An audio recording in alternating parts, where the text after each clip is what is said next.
Hello, everybody. Good morning. Hi, Mike. Oh, did we lose you? Did we lose Mike? Oh my God, Mike is lost. Uh, Like a magic trick. Oh, oh. Now wait till I pull a rabbit out of my hat. No, it's gonna be a Mike, funny show, every time we have a Wednesday night live together and then we have a Thursday morning live together, I feel like no time has passed. Like we finished the live, I go to bed, I wake up, and there you are again. I feel like Stephanie, dude. Yeah. No, you talk to me more than her, and I think she's appreciative of that. That I might take a poll. Might say she'd be like, why are you here all the time? Where's Isabel? Where's Christina?" Oh my Don't talk to God, that is funny. Yeah, she loves me because I handle the cuckoo part of you. Yeah. Yeah, which is like 99% of me. So that, and speaking of cuckoo parts that handle it, and Melissa Robinson Miller is already here. She, So you know what she told me? She said, I about worked out earlier today so I could make your live. That's how much she oh, loves me. Jay's precious, man. See, She that's the way. That's the is. pack way. Yeah, she is. Hey, talk to me about your experience with the two wonderful gentlemen we had on your show last night. Holy goodness. First of all, that was a great show. And second of all, that was a fun show. It was, and thank you for the introduction to Willis Turner. That guy is an amazing guy. He is. I mean, community of what gazillions or bazillions I of said how gazillion. He disagreed, yeah, but I said a gazillion. Yeah. it was a little less than a gazillion, but hey, straight on good people. Sales and professional. It's just so good for us to see heart-centered, high-level people doing things in the Yeah, interest of others and getting rewarded, growing their business, and making more money doing it. Dadgummit, that's right. Ansel Lee, top-level professional in the healthcare industry. Man, and that's what the pack's about. That's why I love you being a leader and a great friend. Love the Thanks. guests and the people we're attracting, like the guy today. Not going to spoil it, like I always do. Uh, Like you do, yes. but yeah, amazing people and yeah, hey, join the pack. Check us out, man. Test drive us and be surrounded around people that share your values, want to do things and change the world together, man. It's That's, so much more fun and impactful. So thank you, Isabel, for your leadership. And thank you, thank you. Sindal Dunn. I'm gonna beat you to that. For running all of our stuff and making me and everybody else look super good. And without further ado, I'm gonna get off here because I want to watch this guest, and he's awesome. Yes. Well, let's roll the intro, my beautiful Sindal. Thanks, Mike, for being here. See you in a minute. Business is no longer only about products and services. More than ever, it's about connection and community. Business is about people. And that's why I created these live events. Every week, join me in discovering one remarkable individual. No shop talk here. It's about who they are and not what they do. My name is Isabel Fortin, and welcome to People, Passion, and Purpose.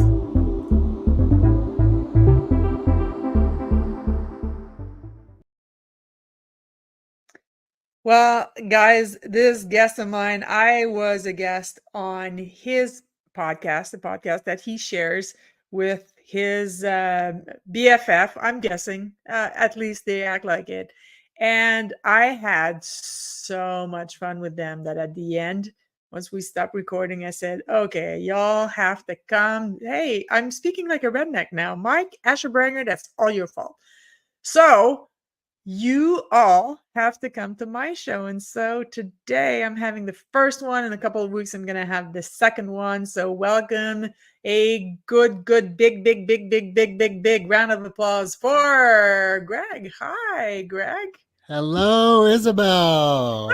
you doing? Oh, I'm good, and I'm very grateful to be on your show this time. Yeah. Oh, we had so much fun. I just remember laughing a lot. Yes, yes, and I really appreciated the no boundaries manner in which you interact and communicate. Thank you for that. I know of no other ways. So it is, I don't think that I can take credit for that. That's the way I is. Yeah, yeah. Yeah. Listen, oh, I've been coughing up a lung for the past 2 weeks, and I'm sorry, it just keeps on coming back. So I'm gonna dive right into the first question. Okay. Dead or alive, who has had the most influence on your life and why? God, okay. I'm gonna cheat. I apologize because you said you can't use the Jesus card, and I'm not really, but I was thinking this morning of what is God, and I thought it's when we all as humanity join in this belief of infinity, of the infinite. Mhm. And it's, like if you say, what is love? And if we really dive into it, it's broken us, it's lifted us up, all this stuff. So I'm going to say God, because it's inclusive of my father, who was a big influence. But boy, we Mhm. fought like hell when I was growing up. It wasn't until my 20s until we had a real positive relationship. Mhm. Um, but there's no individual that I could say is the one. There's like, as a kid growing up, I loved Michelangelo because of his genius creativity. My Yeah. parents had this thick book on his work, and I was just like, how can someone take a rock and make it look like cloth flowing down a human leg? Mm. So I don't have an individual. I have us all. I think life is my. Well, it's still a beautiful answer. Well, and also hearing you and Mike talk about business and how really it's about the relationships that are created and the Yeah. interaction. Yeah. Yeah, it's That's really that element that can't quite be defined. Yeah, it is. I think it's Simon Sinek that says, if you don't know people, you don't know business. Yeah.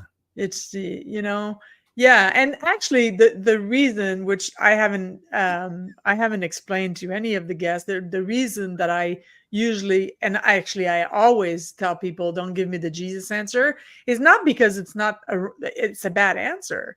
It's just it makes for polarizing answer, which I have no problem with.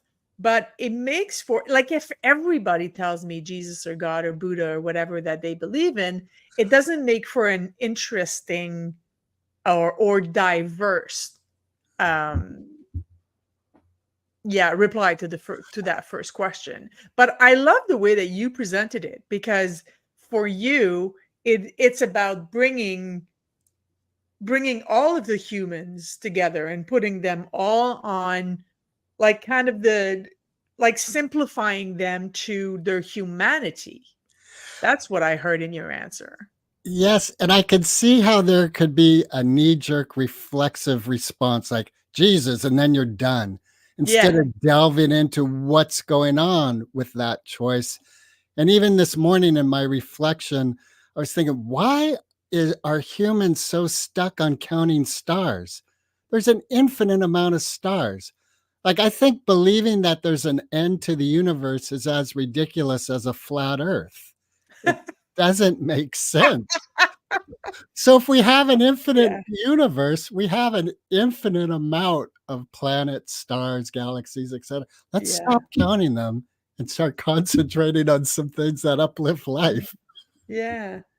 But I love the fact that you included your dad in the God answer, because I think, and you and Mark and I have discussed that on your show, where we're rebellious and rebellious by nature, so we know how to handle rebellious people just because we identify as such. But rebellious is not, an outlaw, or it's not, going against the grain just for the sake of going against the grain. It's just not fitting in that mold and wanting to do things in an interesting way. So for me, the fact that you did give the God answer, included your dad in this, brought all humans to just what we all share, which is, well, we're human. So the human experience is so diverse and yet so similar.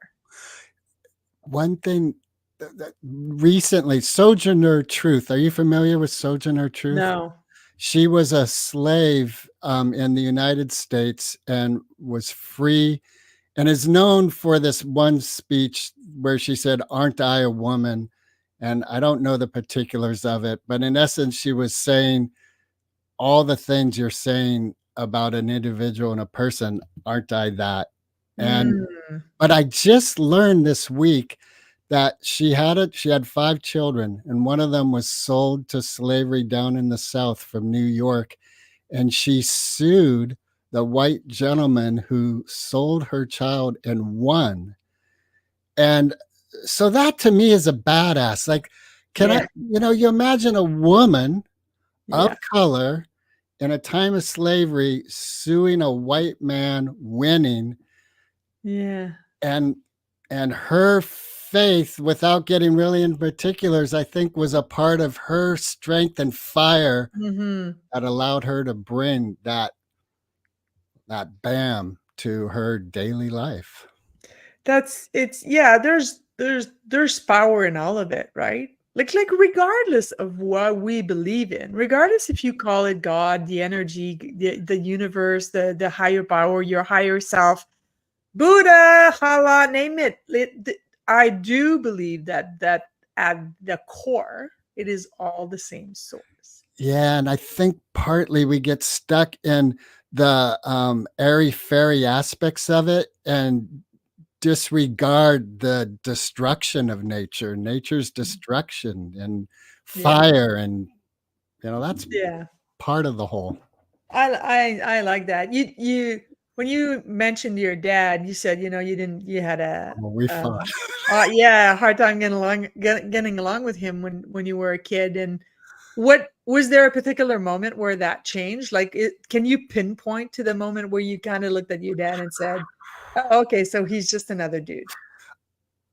Well, I do remember a story he shared with me where I realized, oh, now I understand a lot more about our fight, because we fought a lot about school and academics. I didn't give a fuck. I didn't really go to school through my whole life. And it created huge problems with him. Mm. And then later, like around my 20s, early 20s, I learned he was born on a kitchen table in a Jewish ghetto in Boston. And he told me, giving you the Reader's Digest version, that in his life, you either became a gangster or you went on to college. Ah. And most of his friends who went the gangster route were dead. So Mm. for him, it was a real life or death situation. And I never could see it that way. It Yeah. just didn't care. Yeah, well, you didn't have the perspective either. Yeah, I was on a lot of drugs as a teenager, so I didn't have a whole lot of perspective on anything in regards to responsibility or being a individual. Okay, so well, since you went into this and I know the story, but please share with the audience what happened with the tape cassette. All right. So back in the 90s, for all you kids, we used to watch movies on VHS tapes, and they were rented, and they came in these, well, where I went, they came in these black boxes. And I happened to have 2 of those black boxes that were filled with 3 ounces of magic mushrooms that were grammed out for sale. And it was nighttime. I was going home on this moped that didn't have a headlight, and it was just a wreck. And the police were trying to pull me over because I didn't have a headlight. So I thought I could outrun them. And I was going through the neighborhoods of Mill Valley with 3.5 ounces of mushrooms all grammed out. And I lost that chase and was taken to jail. However, they never opened the boxes. So My friends came and got me out, and they gave me back the 2 VHS boxes, and I'm in the elevator, and I said to my friend, "Hey, guess what? I got," and my friend said, "Shut up, we haven't left yet." And that's a little bit of background of how we came up with the name Moped Outlaws for our podcast. That is such, I mean, I heard it's twice now I hear it and it's still funny. It's, oh my God. And I can, in the way that you go through the story, I see it. You're trying to outrun the cops on your half broken moped. Oh my God, that's funny. Yeah. How, speaking of films and movies and stuff like that, you're a producer, correct? Yes. So do you consider that's a passion or that's your life's purpose? It is my fucking passion. And the Yeah. way I know it is I will work, like I was just looking up the term hard in the paint. I don't know if you're familiar with that term. Yeah, I will. It's like you're going all out. It Hmm. originated with basketball, like going hard in the paint on the field of the basketball, whatever. Yeah. I'm not a Basketball sports court. person, as you'll quickly find out. But like, so I was up until 1 o'clock this morning and working on the film. And yesterday, phone calls started at 7, and I love it. Hmm. Yeah, it is my passion. I love making movies. So how did that come about? Like how was that introduced in your life? Oh my God, I've been messing with the camera. Like I remember in middle school, that video kind of hit the public realm, consumer market. Mhm. Yeah. And the school I went to was a white privileged school primarily. And so we had a video department. And what happened, I was going for acting, but I knew I wanted to be a father. So about mid-20s, I decided that what I was going through wasn't appropriate for a family. And I went back to college and got a bachelor's degree and kind of entered the professional field. But now my kids are almost all grown up. And so I feel like I'm getting a second opportunity, which Mhm. on one hand seems ridiculous at the age of 61 to be trying to create a career in No, it's entertainment. never too late, dude. That's what I hear. I'm not dead. Never too late. No. It's true. It's never too late. We're not that we have this misconception, this misconceived notion where, well, and I'm getting to the age of retirement. Yeah, well, you're not dead until you die. So I think that's, and I was going to say America is the same thing for Canadians. I think that even in Europe, well, no, they don't retire in Europe, but it's when we get to a certain age, we go, okay, well, it age for retirement. Well, fuck this crap, dude. Yeah. I mean, if it makes your soul sing, if it makes you happy, if it makes you staying up till 1 o'clock in the morning working and having fun and not caring that you have a 7 o'clock show, and then, I mean, this is, yeah, I don't think that retirement or old age is about sitting in a rocking chair waiting for the time to pass, right? So Right. why not do it now? Yes.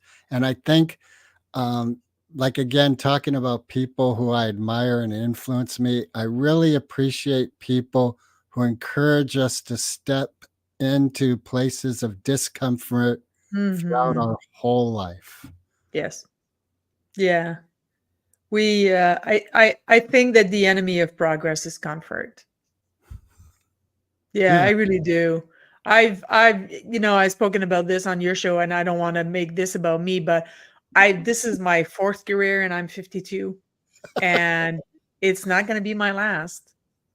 And here, I don't know if this still exists in the US, but in Canada for the longest, like the 90s and early 2000s, it was Liberty 55. So it was a way to start saving your money so you could retire at 55. Mhm. So I call my retirement Liberty 95. So I'll stop, 3 days later, I'll die. because why would I stop? So Right. yeah, Exactly. and I Yeah. love that you just went, okay, so I want to be a dad. I'm going to take care. I'm going to do the responsible thing and, climb the corporate ladder just to feed the family because it is more, I'll say, secure for a lack of a better word. But at the same time, could you have done it before? Like, was it only about security for you? So I think I made a mistake. I found out that the corporate world isn't secure, No. and so I don't regret the choice, Mm, but I think what I believed about security, etc., turned out not to be true. mm. So I guess in my dream world, I would have found a partner who would have been able to support that Vision. ethereal aspect of security, and we go for it with full on belief that we're gonna make it through. Yeah. Didn't quite work out that way. No. Hey, makes life interesting, doesn't it? Well, 10 years later, it's good fodder for jokes. Took some healing time though. Yeah, well, it's oh honey, you're speaking to the choir, you're preaching to the I choir. remember you touched on that a little bit on our episode. Like, yeah, we got broke. Some relationships broke us. Yeah.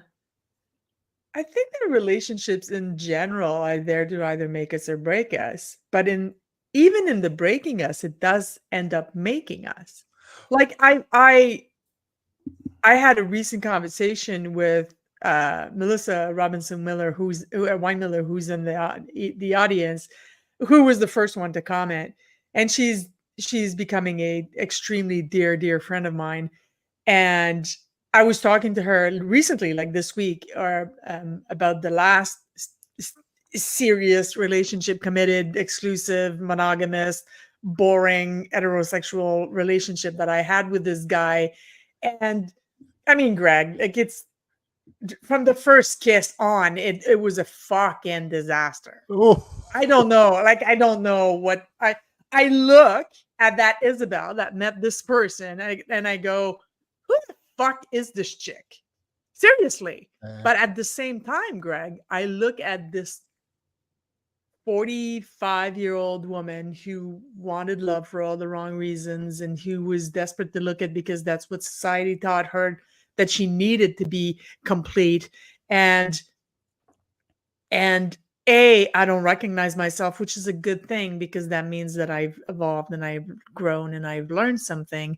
But I also look at her with a kind heart and I say, hey, she did the best she could.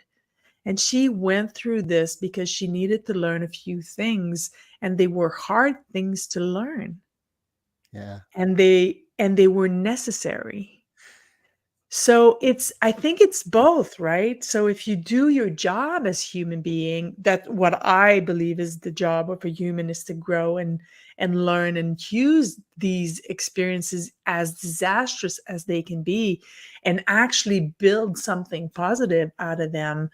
Well, then I can't be mad at this guy, even though he was one of the worst a-hole you'll ever meet. Well, But at the same time, when you're done with that healing, and I'd love to hear you about this, but when you're done the healing, I can now look at him and go, hey, listen, he too was going through some rough shit. mhm. Because nobody, Mike, that you met backstage and that opened the show with me, Mike and I always, whenever something bad happens to him or to me, we always repeat this sentence: hurt people hurt people. And that is all he was.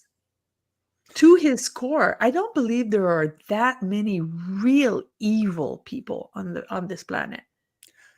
Yeah, I It's don't just yeah, people are hurt. They are hurt and they don't know better.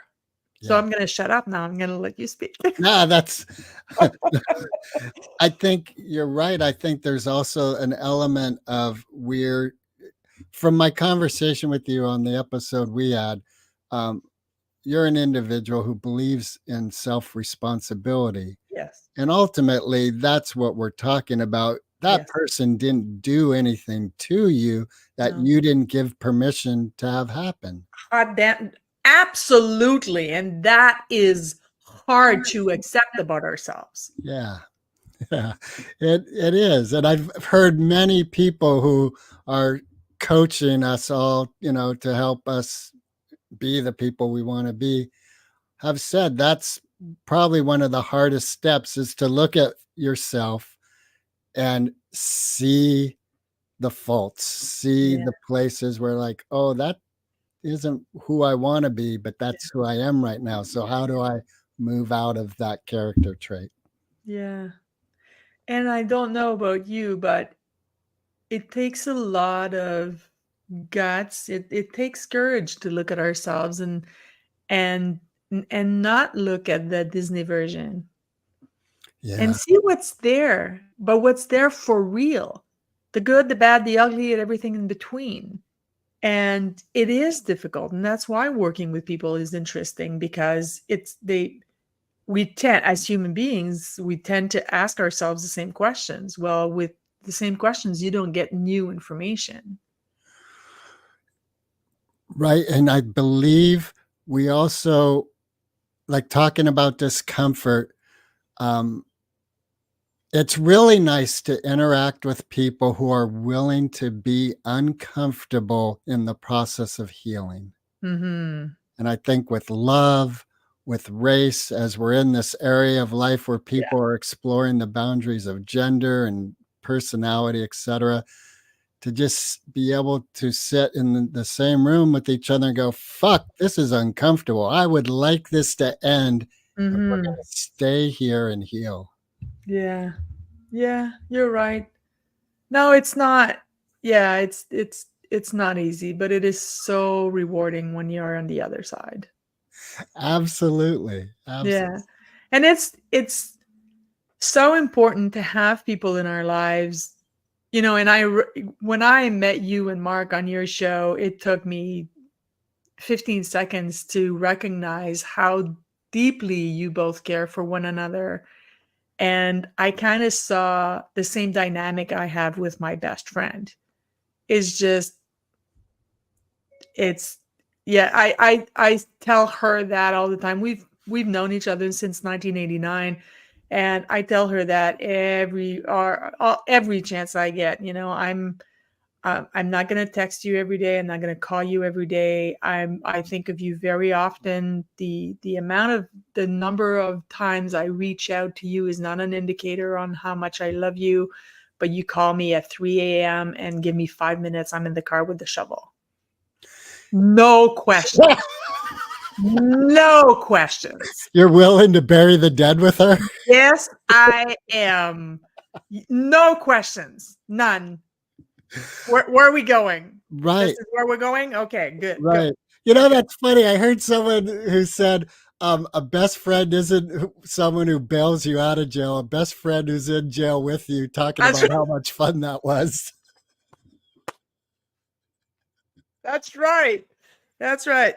3 Yeah. a.m., grab my shovel, I'm in the car. Give me half an hour, I'll be there. Yeah. What's interesting, because thinking of business, I think the people who do well with whatever they've taken on in a business venture are people who, when challenges come up, that's how they see them. As my brother would say, there aren't problems, there's opportunities. Yeah. And I think in love, for whatever reason, so often when the challenge comes up in our relationship, we think, oh, this is the wrong person, instead of seeing it as an opportunity of growth. You mean in romantic love? Right, exactly. Okay. Yeah. Okay.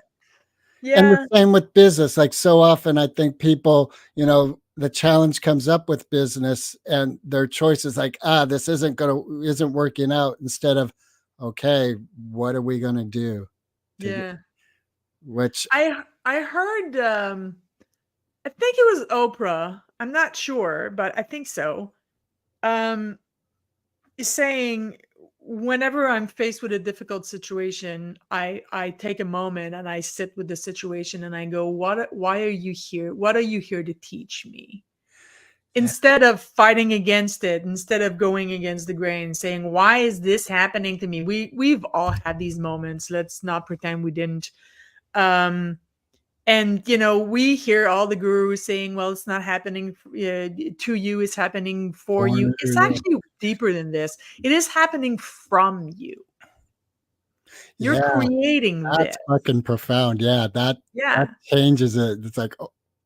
So when you look at it from it's happening from me, then you can sit with it and say, okay, so what is it here to teach me? What isn't healed yet? Yes. Yeah. Because that's what it's saying. That's what it's doing in your life, right? Yeah. And I think that's really hard. Again, for me, like if, let's say in this moment, I'm feeling anger, and it's so easy for me to label that as Isabel. Isabel pissed me off. She's always blah, blah, blah. Yeah. Instead of, as you're saying, go, it's my anger in me. What am I going to do with this? Yes. And we often, and I do it too. I'm not sitting here pretending that I've got it figured all figured out. I think that we look from the outside and we go, why is this person, like, what's wrong with you? When in reality, the right question is, what happened to you? Like, what happened that made you this way, right? Because like we were saying earlier in this conversation, like and I'd be very curious to hearing the numbers from Melissa in the audience, because she's working on her second PhD. I hang around stupid people, and I'd be curious to see what the stats are in this, but like how many real sociopathic people are there in the world, like in percentage, right? And real narcissists and real like serial killer kind of behavioral people, and all the others are they're just wounded, and that's it. Well, even at that level, like in my experience, when you delve into, let's say, a serial killer, a real psychopath that's completely detached from any emotional, natural connection, there's deep wounding in their childhood. And you start delving into the neurological science and how biology is developed and created through childhood, and what an individual does as a child to survive. I heard a great analogy of talking about neurology, that as a young infant, you're so reliant on your mother for survival. And let's say that individual is triggered by anger. So you as an infant get angry because you're hungry, and you see in her response, that's wrong, that's bad. Well, as a survival mechanism, you're going to put that away because you need your mom to survive. Yeah. And then you blow that up into all the scenarios we're aware exist on our planet. And you can see how someone grows up to be a really, really hurt individual. There's a novel, 2.5% in the Dark Triad. Thank you, Melissa. I knew she had the information. I can always count on. Thanks, hon. Level Up is here. Thanks, CJ. You got a lot of friends. I do. I'm one lucky bitch, I'm telling you. Actually, there's I think he's from Belgium. His name is Eric Emmanuel Schmidt, and his novels has been translated in I don't know how many languages, but he wrote a book a long time ago about what if Hitler had been accepted to the Vienna fine art school, and because he was rejected twice, and he was a painter, right? Mhm. And the author, who is Jewish, went into creating what the world would have looked like had he been accepted. So had he had been allowed to pursue that passion of his, and now he is not excusing what Hitler did. He's not saying, because obviously it wasn't the only school available. So he could have just picked up his shit and gone somewhere else. That's not it. But he still played, and he said in so many interviews that was part of his, um, for him, it was part of healing his Jewish heritage. Yeah. That when he imagined the story going completely differently, that's how he kind of was able to make peace with it. So yeah, it's an interesting book. I'll if you like reading, Greg, I will find an English version and I will send it to you. That's very kind. I would accept that gift. I love doing that. I love sending books to people. We've spoke about your passion, which is being, Filmmaking. Yeah. filmmaking. So do you consider that that's your life's purpose, or Mm. Well, here we're going to go into the realm you hate, because life's purpose, I think, ultimately is really to know ourselves, know that we're created from love, and that's our purpose. And why aren't we living that way moment to moment? That's the mystery that we're yeah, here to figure out. yeah, but I don't hate it. I don't hate it at all. I can go deep in philosophy like the best of them. Yeah. Well, I think part of what is a challenge with religion is so many, like all human creations, there's human elements to them, so you pick any religion and you're going to find some story that's chaotic or madness. But honestly, Greg, I'm not hearing religion in your answer. I'm hearing spirituality, and there's a huge difference between the two. Well, you know what it just reminded me of? Like, let's take Google. That when they're first started, their business motto, which as we all know as business people, is like a cornerstone that you build on, and you use Yeah. your mission statement Mm-hmm. to continually go to as a board of directors or whatever, and Yeah. guide the choices you're making as a business. And their first one was, don't be evil. And as they became a multi-billion-dollar company, they dropped that mission statement. Mm. So with growth, or you look at Ben and Jerry's, like I'm mentioning the American entities I know, who started with a very like peace, love, and happiness element to their business model.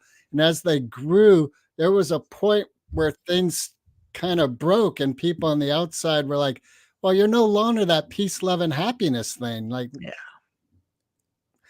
and I think that's what happens with religion is individuals say, hey, look at this thing, this epiphany I've had, and people glom onto it, and over years starts to get a little stuck. Well, it's because humans, for me, that's an extremely personal point of view. For me, my spirituality is straight up, right? It is me and my maker. It's phallic. It goes up, and that's it. But religion, for me, that's an extremely. I've never. Only you could get that answer out of me, Greg. For me, religion is community. Yeah. Is we are all together, and we are believing in this thing together. So again, on a very personal level, the downfall of religion and all of them, by the way, is that, well, the more people you're going to put in, the more you're going to get the bad side of humanity. And then it's no longer about the belief in the higher power. It is about power, period. Yeah. And that's how it becomes flawed. However, I do understand the need for community. Right? Yeah. So, yeah. So no, it's not that I hate this discussion, not at all. It's just I find that with extremely religious, and I did use religious and not spiritual, with extremely religious people, sometimes, and in my experience, very often, the conversation becomes about convincing the other person that you are right. Well, that is not spirituality. Not to me. Do I get a free question to ask you? You get as many as you want, Okay, dude. Come on because I'm now. wondering, in your experience, you're talking about community, and what have you found in a business world is similar to the aspects of religion that ultimately religion was created as community of belief in a singular purpose to lift each other, but it kind of corrupts and hardens. So in the business world, like what elements do you think have been learned or can be learned that would support a spiritual community? I think that in both cases, so I'm going to say what I find is wrong first. Okay. So I think that in both cases, ego ends up taking over. So ego is about power. Ego wants power. So the opposite of that is not the lack of ego, because ego is useful. Your ego is useful. It will literally stop you from walking in front of a moving bus. That's what the ego is for. The problem is we give it too much power. So when you truly, what I preach in my business and what I would love to see every company, big, small, every size, whether they have 2 employees or 17 billion, is that every single individual are not only allowed to be who they are for real, but are seen, heard, and valued for the unique abilities that they have. And to me, the only way that you get to do that is by every single individual making it about the other person. So if I'm talking to you, and I don't want this to become a sales pitch, but it does answer your question. If I'm talking to you and I know that, let's say, you don't like swearing and it offends you, and I keep swearing because I swear like a goddamn sailor, and I do, and I don't adapt myself, and I don't respect that it's actually bugging you, then I'm in my power. I'm in my me, and that's all that matters is me. When I think, it doesn't mean that we're going to succeed this every single day and every minute of every single day. But if I pay attention and I say, hey, listen, Greg, I know you get offended with people that swears or with the fact that people swear. I'm going to make a conscious effort not to do it around you. But if I slip, please give me grace. Then imagine religion, work, family. Imagine how much better you and I are going to get along. Because I'm telling you, I'm going to adapt my communication style to you. And in return, if I mess up or fail, you're going to give me grace because you know I'm putting in effort. Do you find that the CEOs you interact with and that level of administration want that kind of relationship with hourly wage workers?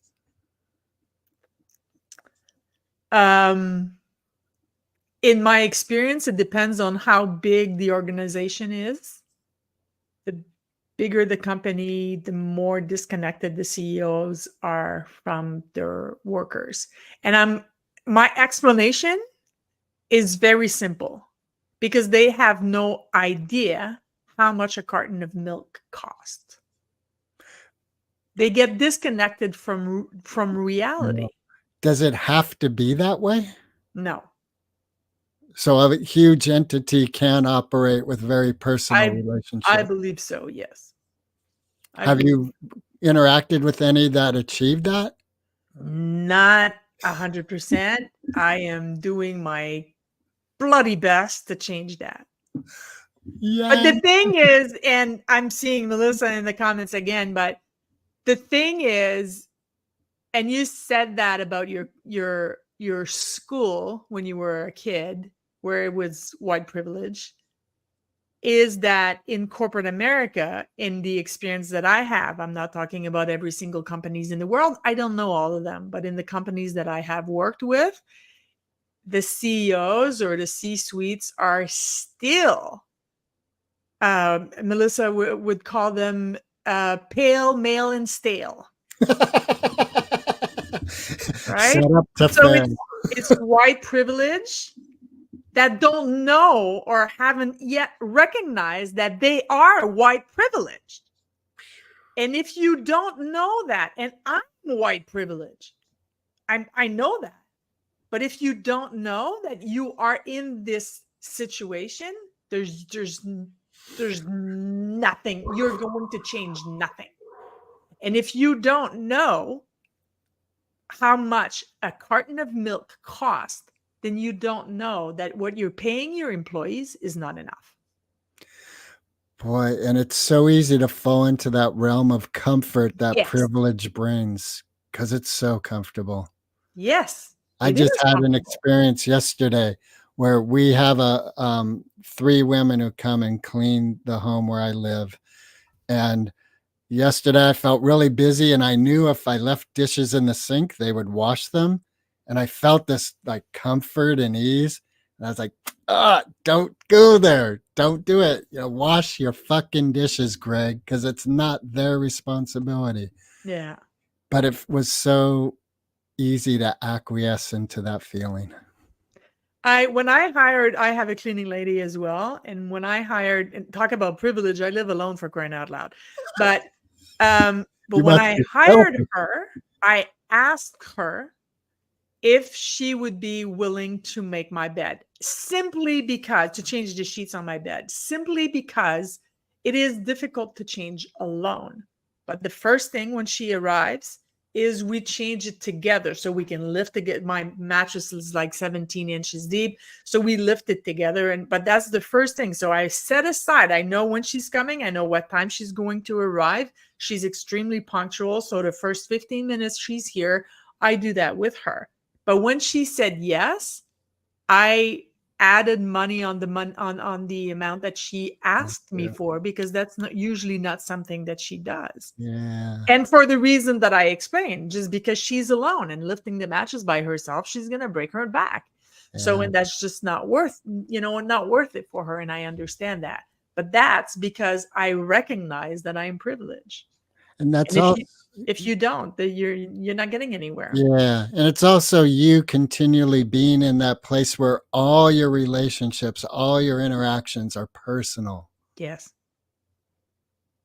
I live in the French part of Canada. So when we greet people, we give the kisses on both cheeks. I do that with her. That's beautiful. Officially, she is hired help. I don't treat her as such. I greet her. Well, I do work from home. I mean, if she had the key and she'd come clean my house, maybe I wouldn't have developed this kind of relationship. But like, even in my bathroom, the garbage in the bathrooms are always cleaned out when she arrives. That's not her job to empty my. Exactly. No, goodness gracious.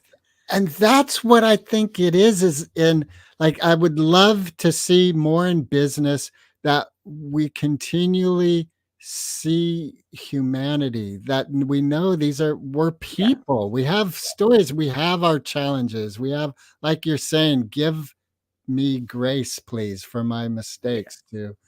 Yeah.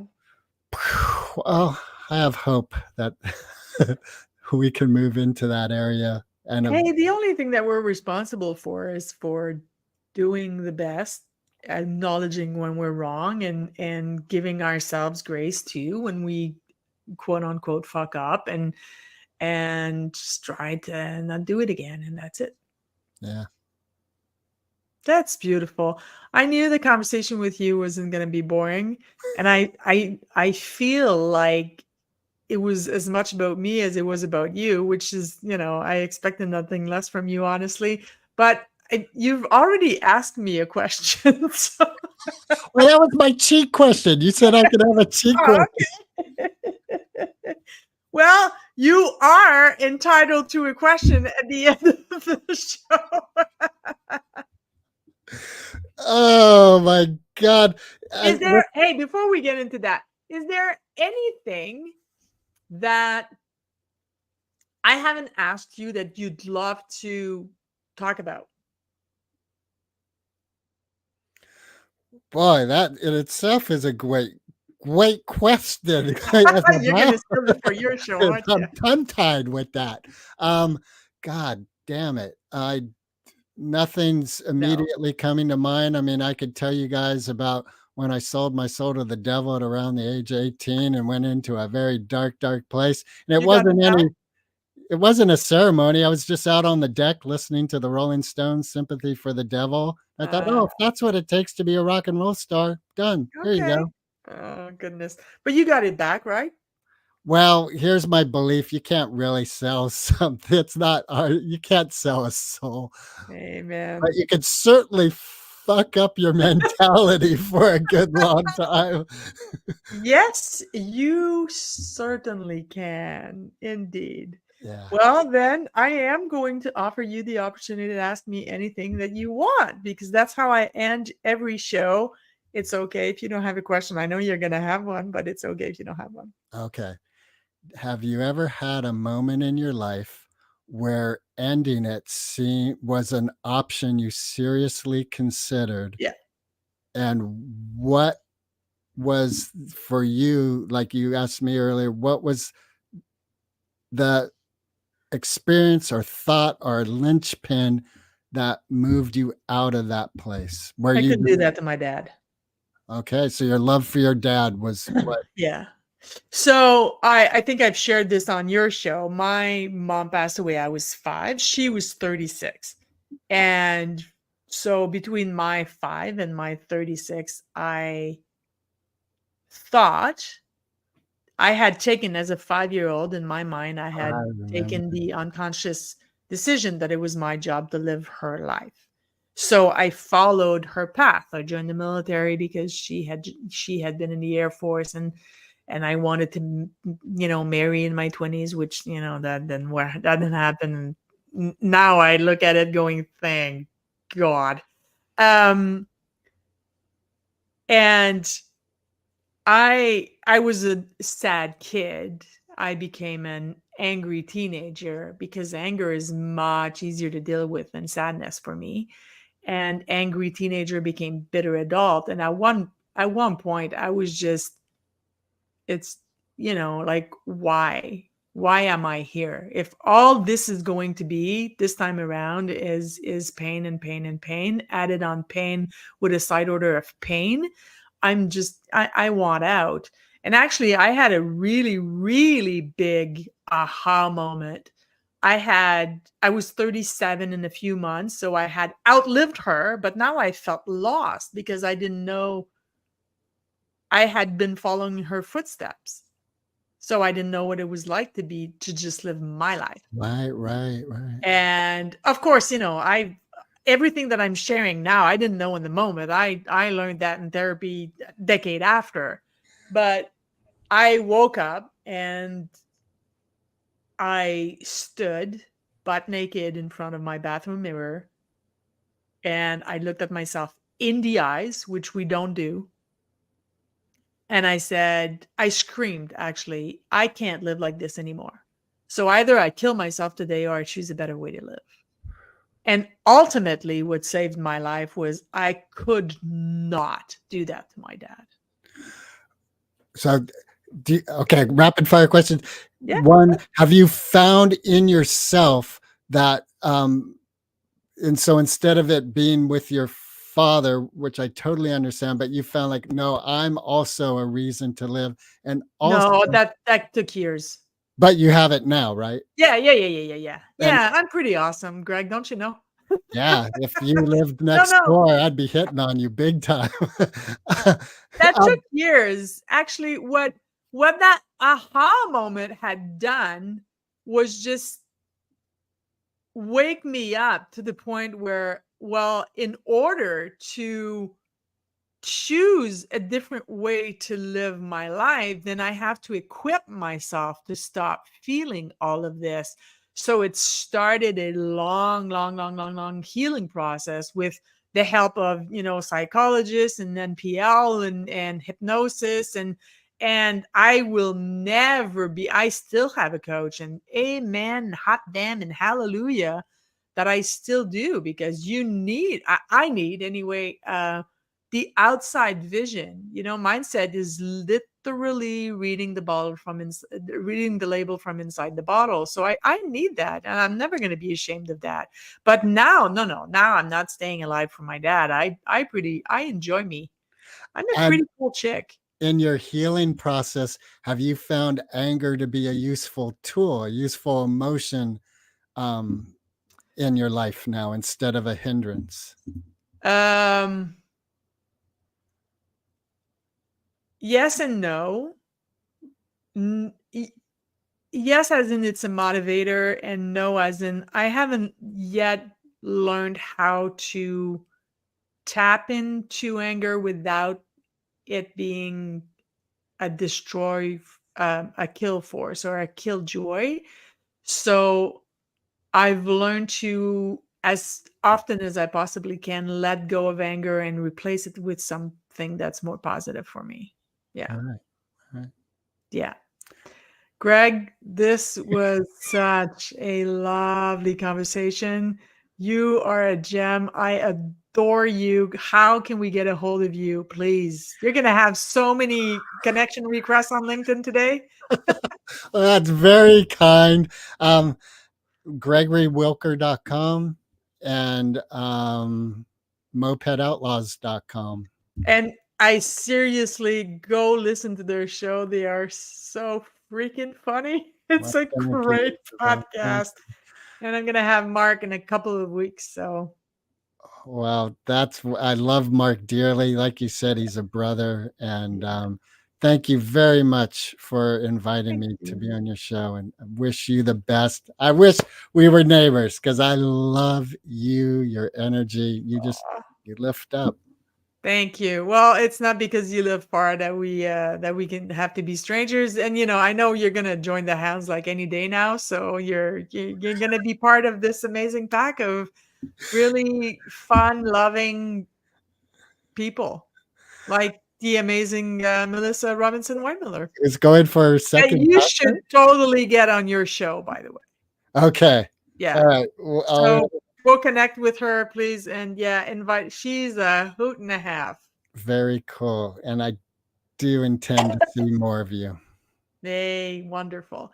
Guys, thank you so much for being here, for being so active in the comments. I will make sure that I go answer everybody before the end of the day. I appreciate you. I have no idea who's coming next week. I haven't looked, and I'm not going to do this live. So tomorrow, next week is going to be another great guest. And thank you guys. Thank you, Sindel. Thank you, Mike Ashbranger. And I'll talk to you next week. Bye.